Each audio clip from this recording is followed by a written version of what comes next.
말씀의 제목은 내가 무엇을 하여야 영생을 얻으리까입니다. 양화진에 가시면 그 외국인 선교사 묘역이 있습니다. 이곳에 가장 먼저 매장 당하신 분이 계신데요.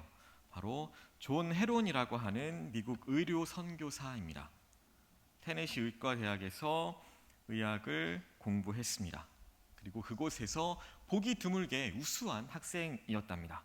졸업할 때는 대학교 측에서 그를 교수로 청빙하려고 했을 만큼, 그것을 결정했을 만큼 굉장히 우수한 학생이었다고 하고요. 또 그런 제안을 받은 만큼 미래와 성공이 보장된 사람이었습니다. 하지만 그런 모든 제안들을 정중히 거절하고 계속 기도하고 있던 의료 선교사로서의 그 꿈을 가지고 조선 땅으로 오게 됩니다. 그때가 1885년 6월이었고 그의 나이는 29이었습니다. 그보다 1년 먼저 조선에 들어왔던 알렌 선교사가 세운 그 제중원이라고 하는 병원에서 환자를 치료하는 사역을 감당했습니다.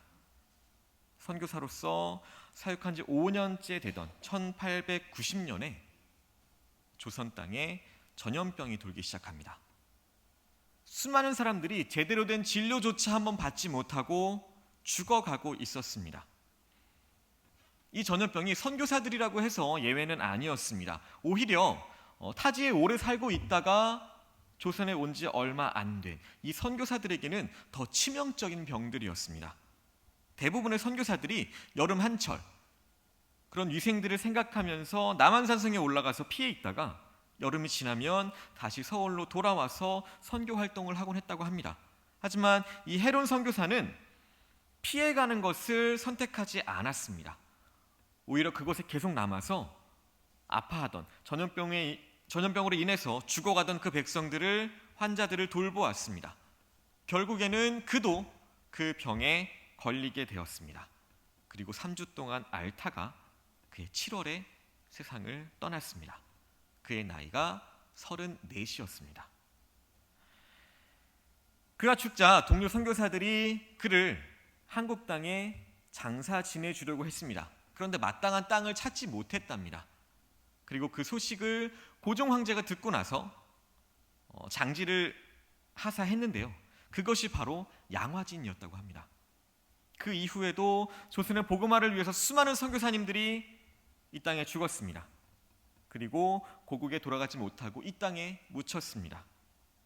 그리고 그곳을 사는, 오늘을 사는 그리스도인들에게 사랑과 또 희생의 성지가 되었습니다.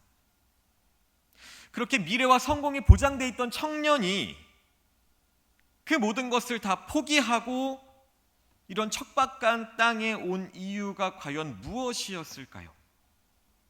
자기 자신을 먼저 돌보지 않고 죽어가는 사람들을 돌본 이유가 무엇이었을까요? 하나님의 사랑과 복음이 아니면 결코 설명될 수 없는 일입니다. 우리 모두는 이렇게 큰 빚을 지고 사는 사람들입니다.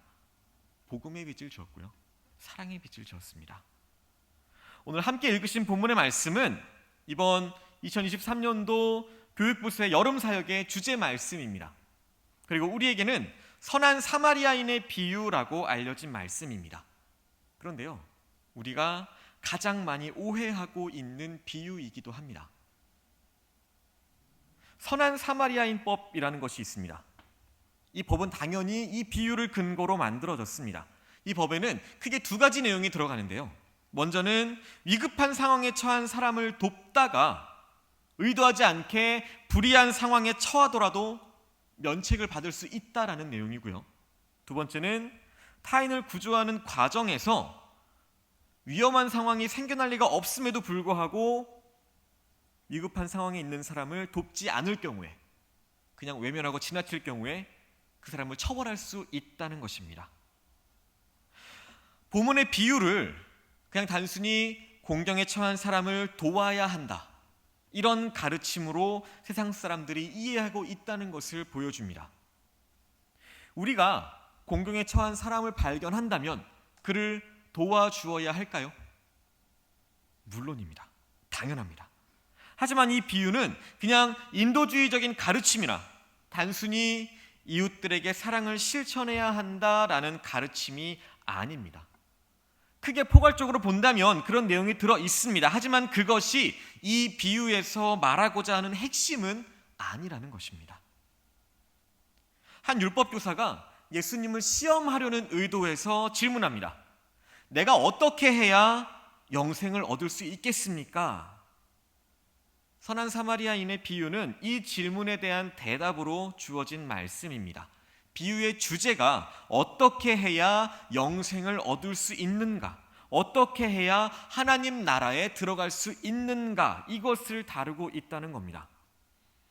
무엇을 해야 영생을 얻을 수 있습니까? 이 질문에 예수님께서는 먼저 율법에는 어떻게 기록되어 있는지를 물어보십니다. 율법교사는 신명기 6장 5절과 레위기 18장 9절을 인용해서 이렇게 대답합니다. 대답하여 이르되 내 마음을 다하며 목숨을 다하며 힘을 다하며 뜻을 다하여 주 너의 하나님을 사랑하고 또한 내 이웃을 내 자신같이 사랑하라 하였나이다. 예수님께서 율법 중에 어느 계명이 큰 계명인가 이것을 물어보는 질문에 같은 대답을 하신 적이 있습니다. 십계명을 비롯해서 율법의 내용들이 얼마나 많은가요? 그런데 율법에 대한 전문가답게 그 많은 율법들을 하나님 사랑과 이웃을 사랑하라는 말씀으로 이 율법교사는 요약해낸 겁니다. 율법을 보시면 수많은 세부적인 사항들이 있습니다. 하지만 그 모든 것이 사랑이라는 것 안에 포함되어 있다는 사실, 그 사실을 지식적으로는 이 율법교사도 알고 있었던 겁니다. 예수님께서는 그 대답을 들으시고 내 대답이 옳도다, 이를 행하라, 그러면 살리라 라고 하십니다. 그런데 여기 보시면 좀 이상한 점이 있습니다. 요한복음 3장에 보시면 예수님 앞에 똑같은 질문을 가지고 나왔던 사람이 한 명 있습니다. 바로 니고데모입니다. 니고데모에게는 예수님께서 이렇게 대답해 주십니다. 물과 성령으로 거듭나지 않으면 하나님 나라를 볼 수 없다.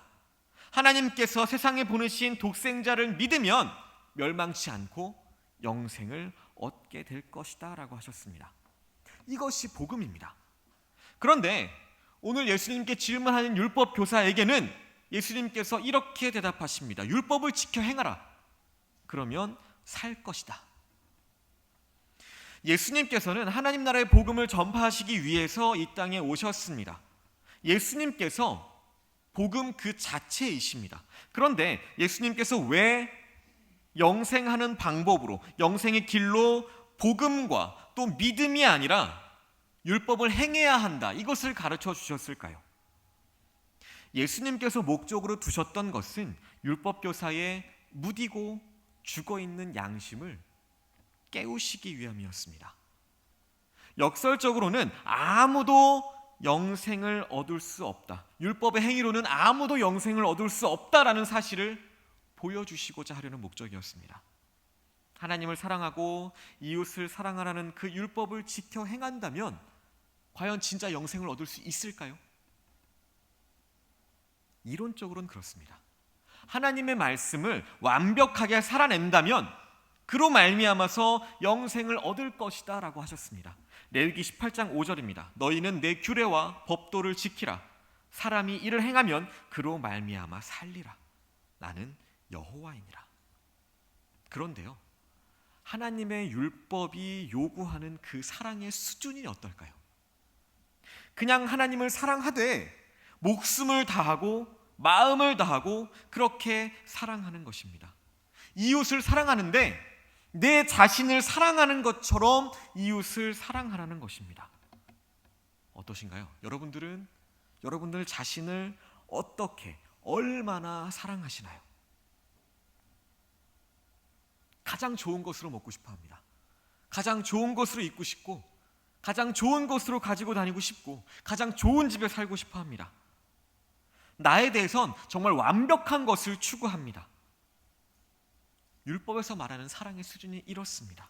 한마디로 정말 완벽한 사랑을 요구하시는 것입니다.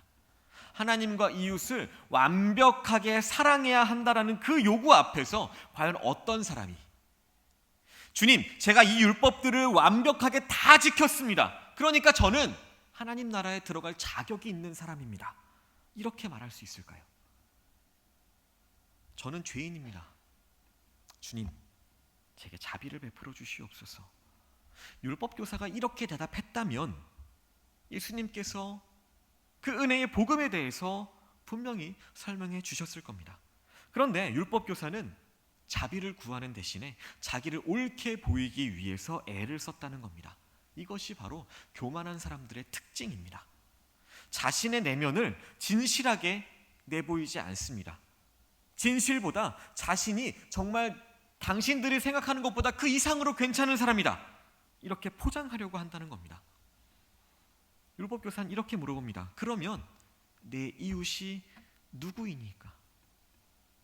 하나님께서는 내 이웃을 내 자신처럼 사랑하라라고 하셨습니다. 그런데 지금 이 율법교사는 그렇다면 그 이웃이 누구입니까? 라고 묻고 있습니다. 이 질문에는 이런 게 깔려 있습니다. 이웃 중에는 사랑해야 될 사람과 사랑하지 않아도 되는 사람이 구분되어져 있다라는 생각이 기본적으로 이 율법교사 마음 안에 깔려 있는 겁니다. 하나님의 말씀에 정면으로 부딪히려고는 하지 않습니다. 그것보다 자신을 괜찮은 사람으로 포장하기 위해서 빠져나갈 구멍을 찾아가고 있는 것입니다. 예수님께서 내 이웃이 누구인가? 라는 질문에 답을 주십니다. 그것이 바로 오늘 함께 읽으신 선한 사마리아인의 비유입니다. 어떤 사람이 예루살렘에서 여리고로 내려가는 길입니다. 예루살렘은 해발 800m에 있었고요, 여리고는 해수면보다 낮은 곳에 위치해 있었답니다. 그렇게 23km라는 길이의 거리가 그 내리막길이 쭉 이어져 있었답니다. 그런데 그 길 자체가 굉장히 위험했다는 겁니다. 길의 모양뿐만 아니라 항상 곳곳에서 강도를 만날 위험이 있었던 길이었습니다. 아니나 다를까, 이 사람이 지나갈 때에 강도가 나타나서 그 사람의 옷을 벗기고 때리기 시작합니다. 그리고는 거의 죽게 된 그 사람을 버려두고 가버립니다. 그냥 그렇게 가버린다면 누군가가 나타나서 응급처치를 해주지 않는 이상 이 사람은 죽습니다. 그런데 죽어가던 이 사람에게 희망이 보이기 시작합니다. 마침 한 제사장이 그 길을 지나가고 있었던 겁니다. 아마 제사장은 예루살렘 성전에서 제사를 드리고 집으로 돌아가고 있던 길이었을 것입니다. 자, 우리가 생각하기에 이 제사장이 드렸던 희생제사가 우리에게 보여주는 것이 무엇일까요? 그 희생제사가 갖는 의미가 무엇일까요? 바로 사랑입니다. 길을 걸어가고 있는데 쓰러져 있는 사람, 당장 도움이 필요한 사람이 눈에 보입니다. 하지만 그는 죽어가는 사람을 피해서 지나갑니다.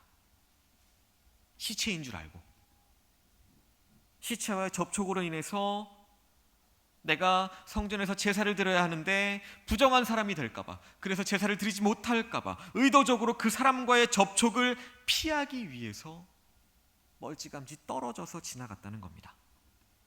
두 번째로 그곳에 지나갔던 사람은 레위인이었습니다.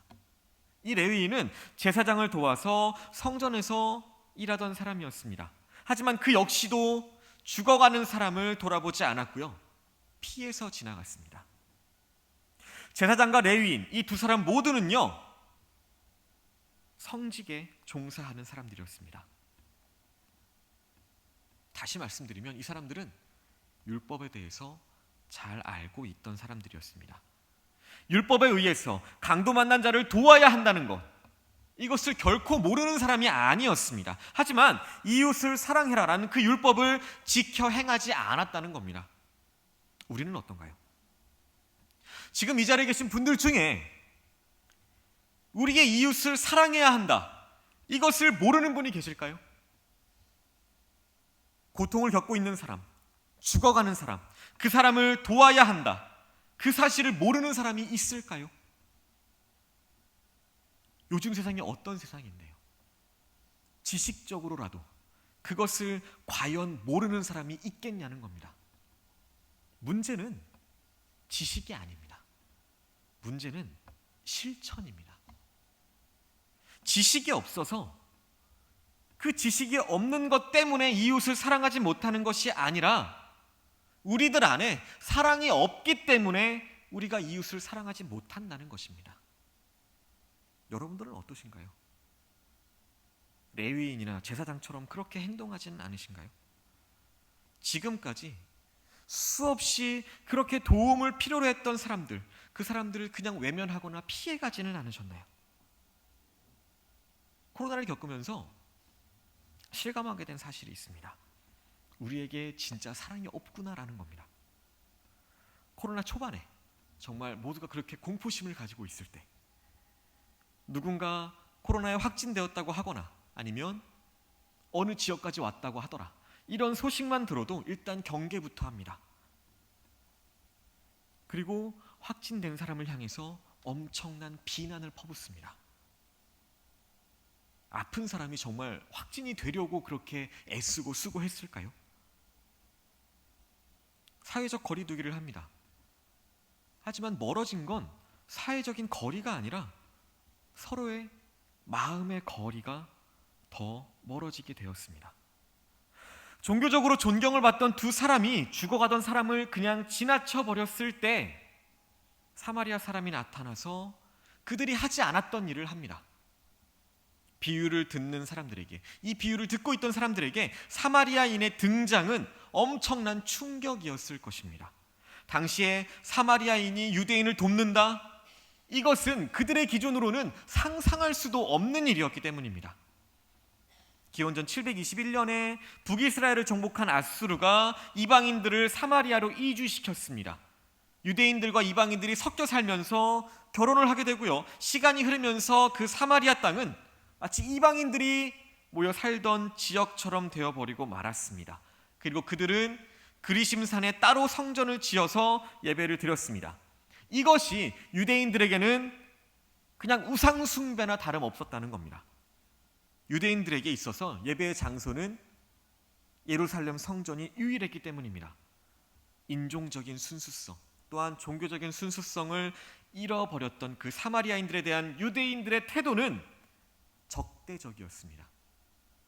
그냥 우리와 가까운 지역에 살고 있는 사람, 나랑 상관이 없는 사람, 이 정도가 아니라 아예 원수였던 것입니다. 여리고로 내려가는 데에는 분명히 쉽고 가까운 길이 있었을 겁니다. 그럼에도 불구하고 멀고 험한 길을 택한 것은 사마리아 땅 자체를 밟고 싶지 않았기 때문입니다. 제사장과 레위인은 강도 만난 사람을 보고 피해갔습니다. 하지만 사마리아인은 그를 보고 불쌍히 여겨서 가까이 다가갔고요. 당시에 약으로 쓰이던 포도주와 기름을 상처에 붓고 싸매어 주었습니다.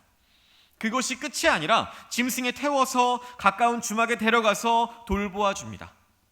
떠나야 할 시간이 가까워 왔는데 그가 완전히 회복할 때까지의 비용을 그 주막 주인에게 지불할 것을 약속하고 대신 돌보아 달라고 부탁합니다. 공경에 처한 사람을 위해서 자신이 할 수 있는 모든 것을 했다는 겁니다. 율법교사는 누가 나의 이웃입니까? 라고 물었습니다. 그리고 예수님께서는 선한 사마리아인을 이웃사랑의 모범으로 제시하셨습니다. 이것이 어떤 의미일까요? 이웃을 사랑하는 것에는 경계가 없다는 것입니다. 피부색이건 인종이건 제한이 없다는 것입니다. 내가 그 사람을 좋아하는가 좋아하지 않는가 이런 기준도 없다는 것입니다. 심지어 원수까지도 사랑해야 할 이웃이라는 점을 예수님께서는 말씀해 주시려고 하셨던 겁니다. 자, 다시 한번 생각해 보겠습니다. 여러분들은 과연 여러분들의 이웃들을 어떻게 대하고 계신가요? 오늘 말씀에 나오는 선한 사마리아인처럼 그렇게 할 수 있는 모든 것을 다해서 이웃들을 사랑하고 계신가요? 공경에 처한 사람들, 상처를 받는 사람들에게 다가가서 기꺼이 도와준 적이 있으신가요? 다른 사람을 돕기 위해서 불편과 희생을 감수해 본 적이 있으신가요? 일생 동안 한두 번 그렇게 도움을 주어 본 적이 있느냐, 이것을 묻는 것이 아닙니다. 모든 순간, 매번, 매 순간 이 같은 태도로 이웃들에게 사랑을 실천하고 있는가? 이것을 묻고 있는 겁니다. 아마 우리가 그런 태도로 사랑한 사람은 아마 딱 한 사람밖에 없을 겁니다. 누굴까요? 바로 우리 자신입니다. 우리는 우리 자신을 얼마나 사랑하나요? 우리 자신에게, 스스로에게 얼마나 관대하고 얼마나 넘치도록 대해주고 있나요? 다른 사람들에게는 한없이 까칠합니다. 한없이 엄격합니다. 그러면서 정작 우리들 자신에게는 얼마나 인자한가요? 얼마나 관대한가요? 좋은 곳으로 먹고 좋은 곳으로 입고 좋은 곳에 살고 싶어 합니다. 필요로 하는 것이 있다면 바로바로 무엇이든 공급해 줍니다. 상처가 생길 때 돌봐주는 것은 물론이고요, 심지어 그 상처가 생기기 전에도 보호하려고 애씁니다. 심각한 병에 걸렸다면 가장 좋은 의사, 가장 좋은 시설이 있는 곳으로 가서 치료를 받고 싶어 합니다. 때로는 내가 가진 모든 것을 내고도 치료를 받을 수 있다면 내가 가진 재물, 이런 것들은 별로 문제가 되지 않습니다. 이것이 바로 우리가 우리들 자신을 사랑하는 방식입니다. 그런데요, 우리는 중요한 것을 잊고 있습니다. 방금 말씀드렸던 우리들 스스로를 사랑하는 그 방식이 율법에서 요구하는 이웃사랑의 기준이라는 겁니다. 그것도 내 가족, 내가 좋아하는 사람뿐만 아니라 원수까지 포함해서 말입니다. 제가 한번 생각을 해봤습니다. 제 자신처럼 이웃을 사랑한 적이 있는가? 이 질문을 한번 저한테 던져봤습니다. 솔직히 말씀드리면 있다고 말씀드릴 자신이 없더라고요. 정말 눈에 넣어도 아프지 않을 것 같은 그 저희 아이들만 생각해 봐도 저는 굉장히 이기적인 사람이었습니다. 제 나름대로는요, 가장으로서, 또 아빠로서, 남편으로서 잘해보겠다고, 열심히 한다고 했습니다. 어쩌면 가끔 제가 그렇게 열심히 하는 모습만 보시고서 저를 칭찬하시는 분도 있었을지 모릅니다. 하지만 저의 아내와 저의 아이들이 늘 나보다 먼저였는가? 이 질문에는 무조건 그렇다라고 대답할 자신이 없다는 겁니다. 내 가족조차 내 자신처럼 사랑하지 못한다면 다른 사람은 말할 필요가 있을까요? 예수님께서는 원수까지도 사랑하라라고 말씀하셨습니다. 그런데 가족조차 자신처럼 사랑하지 못하는 사람이 무슨 원수를 자신처럼 사랑할 수 있을까요? 내가 무엇을 하여야 영생을 얻으리이까? 내 이웃을 내 자신과 같이 사랑하라. 내 원수도 내 자신처럼 사랑하라. 이를 행하라. 그러면 살리라. 이 말씀들을 우리 자신에게 적용해 보시길 소망합니다. 누가 과연 율법을 행함으로 영생을 얻을 수 있을까요? 다 죽는 겁니다. 사도 바울은 율법이 우리에게 요구하는 그 높이와 깊이가 어느 정도인지를 깨닫고 나서는 로마서 7장 9절에 이렇게 고백합니다. 전에 율법을 깨닫지 못했을 때에는 내가 살았더니 계명의 이름에 죄는 살아나고 나는 죽었도다. 예수님께서 선한 사마리아인의 비유를 말씀하신 이유가 바로 여기에 있는 겁니다. 나는 율법으로 치면 죽은 사람입니다. 죄인입니다. 지옥에 가야 마땅한 사람입니다. 이 사실을 깨닫기를 원하셨던 겁니다. 자신의 행위와 옳음에 대해서 절망하고 하나님의 은혜에 모든 소망을 두기를 원하셨던 것입니다. 내 이웃을 내 자신처럼 사랑하라. 모든 시간 동안 이 사랑의 율법을 실천한 사람은 인류 역사상 딱 한 분밖에 없습니다. 바로 우리 주 예수 그리스도이십니다. 비유에 나오는 강도 만난 사람은 사실 우리들 자신입니다. 우리는 죄와 허물로 인해서 이미 죽었고 죽어가고 있었던 사람들이었습니다. 하지만 주님께서는 더러운 죄인들을 피해가지 않으셨습니다. 긍휼히 여기시고 가까이 오셨습니다. 죄인들을 위해서 자신의 모든 것을 내어주셨습니다. 그 피를 쏟아부어 주셨고요, 자신의 생명까지도 내어주셨습니다. 완전한 회복을 위해서 끝까지 모든 것을 책임지시겠다고 약속해 주셨습니다. 이것을 행하라, 그러면 살리라. 이렇게 말씀하신 예수님의 사랑, 이 피, 이 헌신, 이 의가 죄인들로 하여금 영생을 얻을 수 있게 하는 유일한 방법입니다. 뿐만 아니라 부족하지만 다른 사람을 진실하게 사랑할 수 있는 유일한 방법입니다. 전염병에도 불구하고 자신의 안위를 생각하지 않고 끝까지 환자들을 돌보았던 헤론 선교사님의 묘비에는요, 이렇게 적혀져 있다고 합니다. 하나님의 아들이 나를 사랑하시고 나에게 자신을 주셨다. 십자가의 사랑을 아는 사람이었기 때문에 환자들을 위해서, 조선의 사람들을 위해서 그 자신을 내어줄 수가 있었던 것입니다. 하나님 없이 살 수 있다라는 생각은 교만입니다. 자기의 힘으로 영생을 얻으려는 것도 교만입니다. 교만할 때에는 이웃을 사랑할 수도 없고 우리 자신도 행복해질 수 없습니다. 십자가 없이 사랑할 수 있다라고 하는 것도 교만입니다. 반면에 내가 지금 십자가 사랑 안에 거하고 있다라고 하면서 사랑하지 않으려고 하는 것, 이것 또한 교만입니다. 주님께 무릎 꿇고 그리스도의 의와 사랑을 받아들이시길 소망합니다. 그리고 그 사랑 안에서 이웃을 사랑하는 그 사랑의 발걸음들을 하나하나 떼시기를 소망합니다. 지금 우리는 사랑이 없는 시대에 살아가고 있습니다. 우리가, 또한 우리의 다음 세대가 어떻게 살아가야 될까요? 사랑 안에 거해야 합니다. 그리스도의 십자가 사랑 안에 있어야 합니다. 그 사랑을 받고 배우고 또 누려야 합니다. 우리를 사랑해 주시는 아버지 하나님을 끝까지 사랑해야 합니다. 그리고 그 무엇보다 우리 자신만큼 우리의 이웃을 사랑해야 합니다.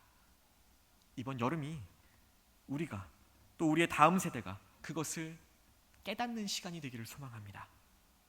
지식으로만이 아니라, 나를 드러내고 높이려는 것이 아니라 진정한 사랑으로 움직이고 진정한 사랑으로 실천하는 저와 여러분들 되시기를 소망합니다. 우리와 우리의 자녀들을 위해서, 또 이 땅의 다음 세대를 위해서 아낌없이 기도하고 아낌없이 가르치고 아낌없이 사랑을 전하고 베풀도록, 그렇게 믿음의 본이, 또 신앙의 본이 되시는 저 여러분들 되시기를 예수님의 이름으로 소망하고 축복합니다.